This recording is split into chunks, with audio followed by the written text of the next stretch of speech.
Preparing live stream. We should be good. All right. Greetings and welcome to another episode of the Unnamed Bracketology podcast. My name is Kerry Miller, joined as always by my good friend Graham Dorn. And this guy's back again. Can't get rid of him. The Dan Lebitard to our Tony Kornheiser and Michael Wilbon. It's Anthony Valentino, Mr. Made for March. I think by the end of the mock committee, you're going to be so sick of us we might not talk again until next January. Not that we really do anyway. But I hope that's not true. I enjoy your guys' company. we do. You're like, I mean, without giving away too much information, whereabouts do you live? Like, could tentatively get together in the off season and all have a drink together? Yeah, I'm an East Coaster, not terribly far from you Okay. guys. Not a All long right. flight away. We'll figure something out. Yeah. All right, it is Big 12 Thursday. We're gonna try and keep it relatively quick today. I have a hard stop in corporate lingo at 4:15. I got to take my daughter to a dance class, but not a whole lot to talk about in the Big 12, if we're being honest. If we're not focusing on, the top four seed lines, we're just doing mostly the bubble. I'm surprised that UCF is still listed at anything less than 100% on Torvik's Tournicast. Graham, you had them at 22. I have them at 21. Anthony, I don't know where you're at on the Knights after their win at BYU, but I think they're a lock at this point. What do you guys say? I actually just had a big post about USCF not being a lock, so I'm going to go the opposite. I think they play potentially four straight games against non-tournament teams. If there's a way not to try to go into the tournament, it's losing four straight non-tournament teams. So just win one, they'll be in, no problem. But losing four in a row would not be a fantastic look. Yeah, That's fair. I agree. I think they could lose out and still potentially, with their metric profile, still have potentially a challenge ahead of them. The one thing I think that BYU game was so big for them because that A&M road win is, potentially waffling close to the cut line now of being a tournament team. And, getting a win in Provo. I know Richie Saunders is not there, but that's still a pretty good win against a Yeah. team that's probably somewhere in that 6 seed range. It should be enough. UCF's an interesting case though. The predictive resume split is crazy, although it's narrowing a little bit after that BYU game. It'll be interesting to see. They're a really good test for the committee on how they're going to handle that. Um, Split the difference. Do we lean more heavily into what the predictives tell us? I don't know. What do you guys think on that? Where are you erring on the side of how do you grapple with that predictive number? I think if there were better 6 seed candidates, maybe I'd give it more thought, but there aren't, and Yeah. UCF has four really good wins. Yeah. I think they're the major conference version of what Memphis was last year. They're not as good as like the Providence and Wisconsin teams from a couple of years ago that were in that 3-4 seed mix, but I think they've proven enough. I mean, they now have five quad one wins, three quad 1A wins, nothing close to a terrible loss. I think it's going to be hard to keep them off of seven is about as low as I could possibly justify going. And even now, I can't. I have them at 21. They're my top six seed. Before we dive into these wins above bubble numbers, Graham, do you want to say anything on what you discovered on wins above bubble? Yeah, this morning I was just taking a look at the new NCAA metrics, and I noticed why did like 0.3 wins disappear from pretty much everybody in the bracket? And apparently the NCAA, I have no idea what button they pressed, but all of a sudden they recalculated what it means to be wins above bubble. And now a bunch of teams that were like half a game above bubble are now like barely above bubble. Some that were around 7 wins above bubble are now at like 6.6 wins above bubble. So something happened overnight. I would love to have more information about how the NCAA calculates this thing because I have no idea what happened overnight, but all of a sudden the whole thing basically reset. Yeah, I asked Dave Warlock about it, sent him a DM, and he said that, like, yeah, the order of the teams is about, doesn't really change, but sometimes the values do. And I don't know what his math background is. Maybe he's just not getting into the the numbers and the minutia of it to be able to explain it. I mean, my assumption is that it's just the strength of the 40th best or whatever, 45th best resume changed enough overnight that it just makes all the other wobs a little lower. Now, it goes the opposite of what I would have thought based on what happened last night, where like the bubble definitely got weaker. I would think the wins above bubble would go down if the bubble got stronger, but it went the opposite way. Like the bubble got weaker and the wobs went down. I don't understand, but I agree with the notion that like the order of the teams didn't really change. Like the only teams that particularly moved from their WOB rank of what it was yesterday is I think Florida and Cal both went up 6 and they had 2 of the best wins of the night.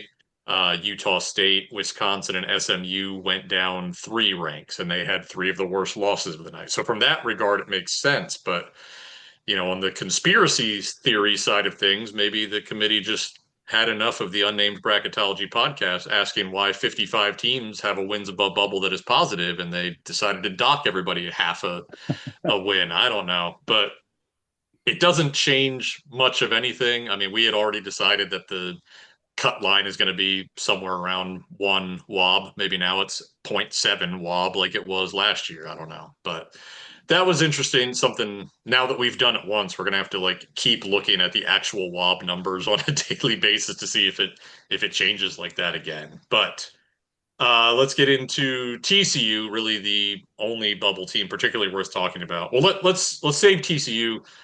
Cincinnati's listed at 21.9%. Torvik's broken here. I don't get that at all. And they have like it's not like yesterday with Creighton, it was 1.5%.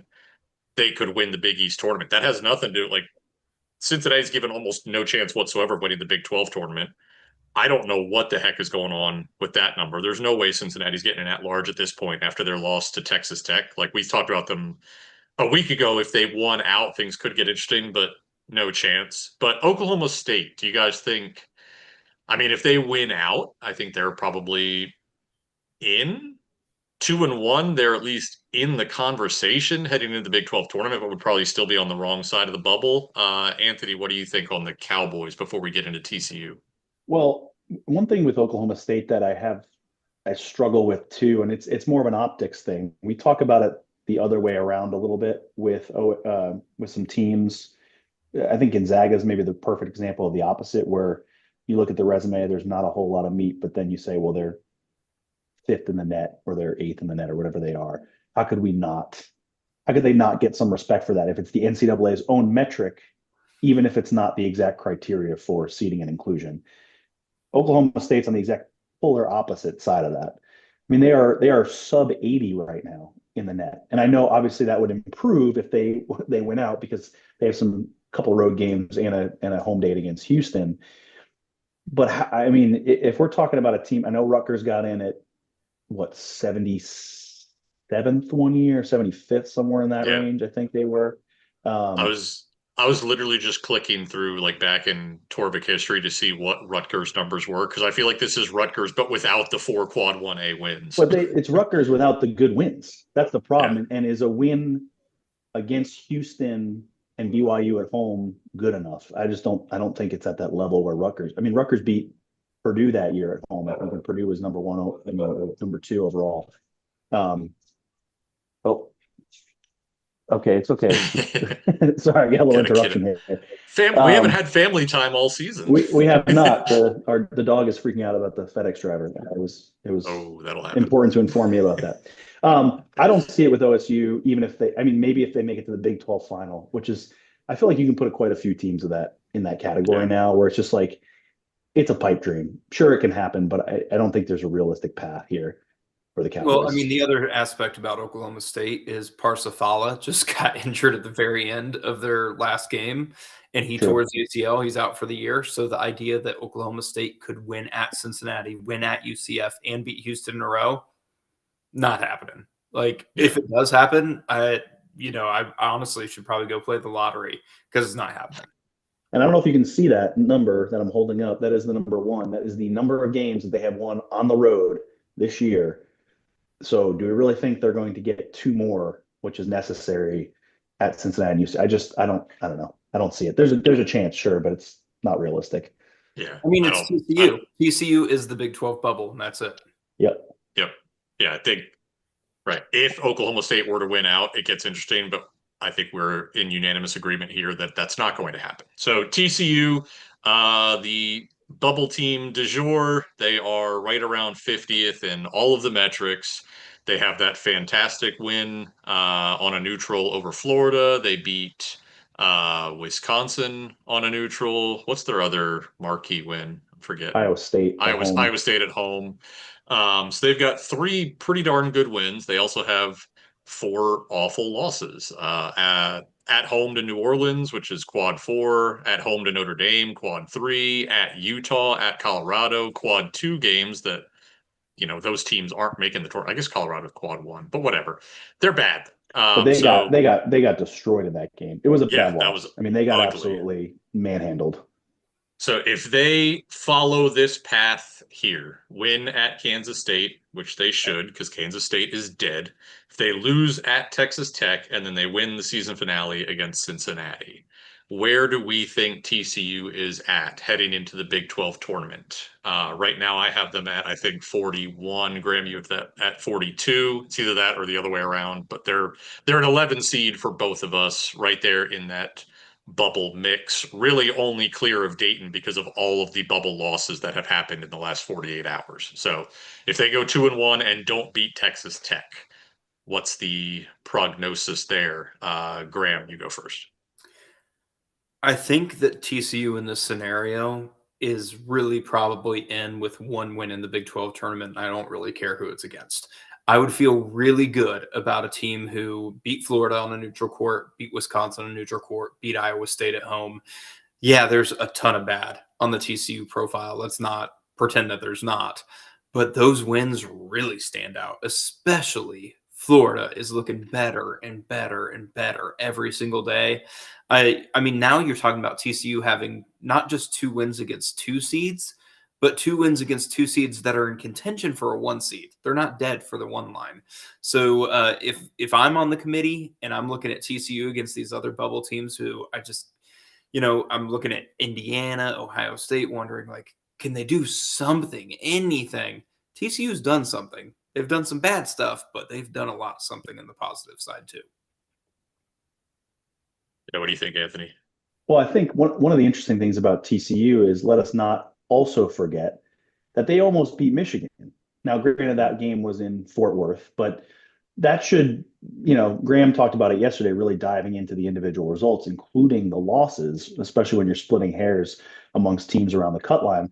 That result should matter a little bit too. Yes, they lost, but that game was close. And they played, I think they played a pretty close game from what I recall at Allen Fieldhouse as well. Yep, overtime. They I should feel have like won. every time they play at Fog Allen, it's very close because there was that game a couple of years ago that I think they won on a controversial call, if I'm remembering correctly. They've looked relatively good for the most part in their losses. Obviously, they have a couple of bad ones in there. The reality is, to me, TCU benefits also, and I hate to say this, but they also benefit from the structure of the Big 12 this year. And we talked about it yesterday, right? Who's around the cut line? If there's a bunch of mid majors there, can the committee really are they really going to put stuff three majors and mid majors in Dayton? Or are they going to put two in there if there's a bunch in the cut line? The Big 12 is not going to have anyone else there, most likely, even close. And so when it's four Big 10 teams and a Big 12 team and an SEC team and three mid majors, it's going to be kind of hard subconsciously for them to leave that Big 12 team out, in my opinion. I know that's not resume math per se, but again, I think this stuff does factor into the subconscious of the committee. I think TCU does get a benefit of the doubt for being the only one there potentially as well, which is something we haven't really discussed beyond just the wins. Totally agree with you. And are we Yeah. really going to have 6 Big 12 teams on the top 6 lines and no other Big 12 teams in the bracket? That seems unlikely.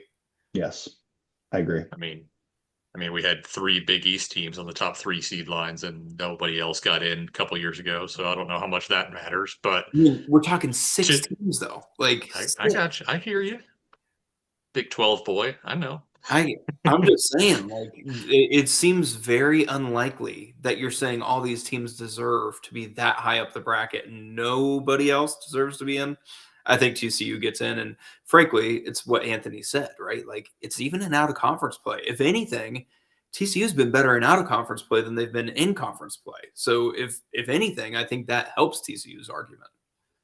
I think the Uh, interesting thing is what do they have to do? I think it is probably two of the next three at a minimum. And, that will leave a lot up in the air going into the Big 12 tournament. I think they could maybe survive a loss there too, but I think that puts them in very vulnerable if they still are 2-1 going down the stretch and lose. I don't know. I'm not confident that will get them in, but we talked about it yesterday.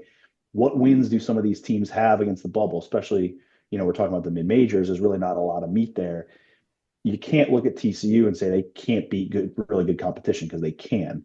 They can also lose to anybody, which kind of makes them the perfect candidate for Dayton. If you think about it, metrically it fits. And also, why not put them there? Prove to us that you can beat one more tournament team and get to the next round.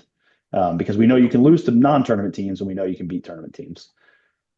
the one good thing I will say for the, win one game in the conference tournament argument, which we do make a lot, if we're comparing TCU to Auburn, say, TCU is probably going to be the 8 seed in the Big 12 if they do this, if they go 2-1. So they'll probably be facing Cincinnati or West Virginia or something. Whereas Auburn, it's like, well, you need to survive that game against South Carolina or Ole Miss or whoever it is, or we are going to have a major problem here. Whereas TCU, if they lose that game, it's like, it doesn't really change the resume all that much. Would have been nice to get that win, but I think that could be, a double-edged sword. Obviously, it's more likely they'll lose, but they're not going to be able to take a terrible loss.